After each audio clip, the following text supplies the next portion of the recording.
میں جلدی جلدی آفس سے گھر آیا اور اماں کو کھانے کا کہہ کر وضو کرنے چلا گیا۔ مغرب کا وقت ختم ہونے والا تھا۔ جلدی جلدی وضو کیا اور نیت باندھ لی۔ رکوع میں جاتے ہی خیال آیا اماں کی دوائی تو لانا بھول ہی گیا اور واپسی پر بچوں کی فیس کے لیے پیسے بھی ATM سے نکالنے تھے۔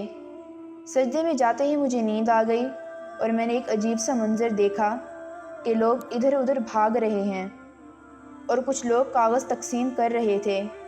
میرے پاس آ کر بھی کاغذ تھما دیا جس پر میرا نام لکھا تھا۔ پوچھنے پر بتایا گیا کہ یہ تمہارا نامہ اعمال ہے، اب جا کر وہاں سامنے جمع کروا دو جہاں باقی سب جمع کروا رہے ہیں، پھر نام پکارا جائے گا۔ فیصلے کے لیے میں نے بھی جا کر کاغذ جمع کروا دیے اور لائن میں واپسی آ گیا اور اپنا نام پکارے جانے کا انتظار کرنے لگا۔ نام پکارا جانے لگا، فلاں بن فلاں جنت میں جائے گا۔ اب تیسرے نمبر پر میرا نام پکارا گیا۔ میرے پاؤں کے نیچے سے زمین نکل گئی۔ یا اللہ، اب کیا بنے گا؟ ساتھ ہی فیصلہ بھی سنا دیا تھا کہ تم جہنم میں جاؤ گے۔ مجھے اپنے کانوں پر یقین نہیں آ رہا تھا۔ 2 قدم آگے چلا تو لوگ آئے اور مجھے جہنم میں لے جانے لگے۔ میں پکارنے لگا کہ رکو، شاید یہ کسی اور کا نام ہوگا، میرا تو جنت والوں میں آنا تھا، مگر مجھے غصے سے خاموش کروا دیا گیا۔ کہنے لگے ہمارے ہاں فیصلے میں غلطی کا امکان ہی نہیں۔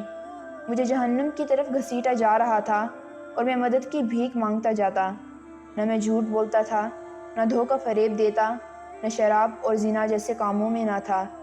پھر جہنم کیوں؟ مگر کوئی سننے کو تیار نہیں تھا۔ جہنم کی گرمی مجھے محسوس ہونے لگی۔ اندھیرے گھڑے میں مجھے پھینکنے کو تیار کھڑے تھے۔ مجھے اچانک اپنی نماز کا خیال آیا۔ میں نے نماز کو پکارنا شروع کیا کہ میری گواہی دو، مگر نماز بھی خاموش تھی۔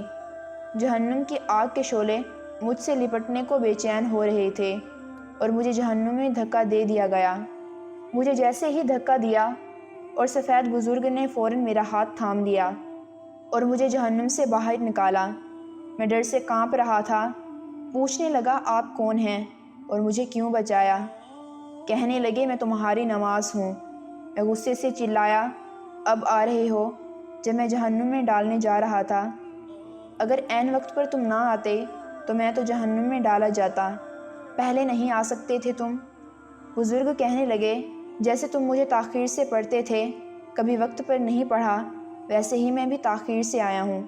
کبھی تم نے مجھے وقت پر پڑھا ہی نہیں تو میں وقت پر کیسے آتا؟ میری اکھڑی اکھڑی سانس اب قدرے بحال ہونے لگی۔ میری ماں نے آ کر مجھے سجدے میں ہلایا تو میری آنکھ کھلی۔ ماں نے کہا بیٹا خیر ہے، تم نماز پکار رہے تھے۔ سجدے میں حیرت سے خود کو ہلانے لگا کہ میں زندہ ہوں۔ پسینے سے شرابور ماں کے ہاتھوں کو چومنے لگا۔ اللہ کا شکر ادا کرنے لگا جیسے دوبارہ نئی زندگی ملی ہو مجھے، اور میں نے پختہ ارادہ کیا کہ آئندہ نماز میں کبھی سستی نہیں کروں گا۔